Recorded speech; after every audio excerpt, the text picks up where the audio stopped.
Time to go through the Sunday Scaries, the low moments of the weekend, and let's start with Aaron Jones and what was a great weekend for A.J. Dillon. Barry, Jones is playing through this shin injury and does not look right. Yeah, I mean, this should have been a monster game for Aaron Jones against the Bears, against that defense. You know, he gets involved in the passing game a little bit, 5 for 24. But, you know, he leaves with a shin injury, came back, tried to tough it out, but clearly wasn't the same. Didn't have a lot of touches once he came back. It was the A.J. Dillon show. 119 yards, back-to-back games now with a touchdown for A.J. Dillon. They're on a bye this week, but I do think it's sort of interesting. We'll see the seriousness of this injury. Didn't seem that serious. He was able to come back, but he clearly was less than 100%. But it just goes to show you that A.J. Dillon can have fantasy value. He's sixth best running back in fantasy heading into Monday Night Football.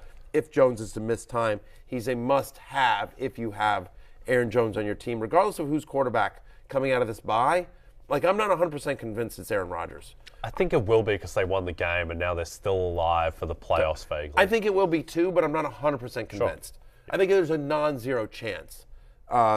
So, anyway, but just whatever. Really nice game for A.J. Dillon, but it was mostly because of matchup and volume because of the Jones injury. Deshaun Watson returns to the Browns offense, but the Browns offense looks horrific. They did not score a touchdown. Offense. Yeah, offense from Deshaun Watson. Yeah, air quotes around offense. Deshaun Watson looked like a guy who hadn't played in 700 days and also like a guy who hadn't practiced in 700 days. That was the worst, to me, the worst quarterback performance of the day. He looked horrific. The way he was short-arming throws, like that's just not what you see an NFL quarterback do. He looked awful in the summer, too. Yeah. Just go back to that.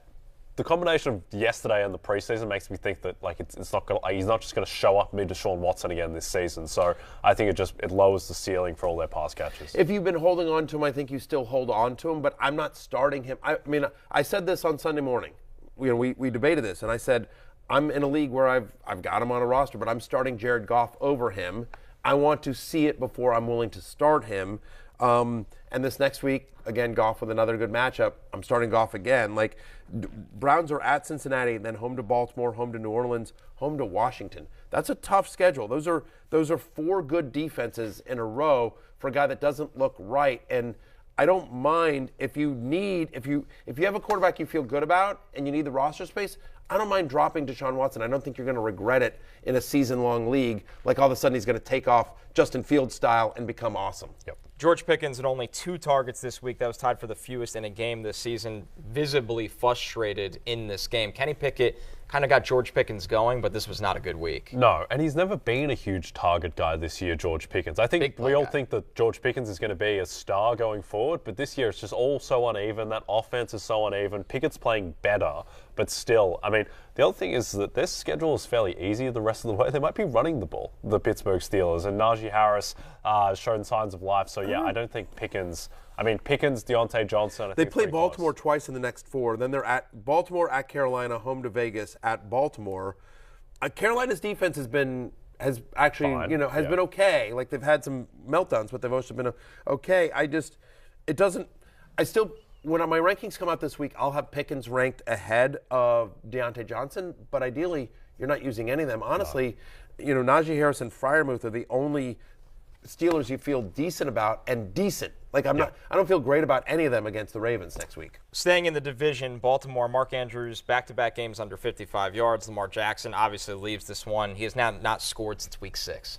I know, but whatever. It's tight ends. First off, it's tight ends, and last year Tyler Huntley started. He's going to replace Lamar Jackson. Lamar Jackson actually dealing with a multi-week injury. That's a huge story as well. We should talk about that. But in the 4 starts that Tyler Huntley had last year, Mark Andrews had a 20.6 fantasy points per game. He had a 32% target share. I'm not worried about Mark Andrews. If anything, this might help Mark Andrews, given how good he was with Tyler Huntley. Hey, it's Matthew Berry from NBC Sports and RotoWorld.com. Just want to thank you so much for watching what you just watched, or at least being too lazy to click out of it after the autoplay just kept it going. So either way, thank you so much for just letting it scroll by your screen. And now I'd like to ask you respectfully, please subscribe to the NFL on NBC YouTube channel for the latest NFL news, fantasy headlines from RotoWorld, and betting analysis from NBC Sports Edge.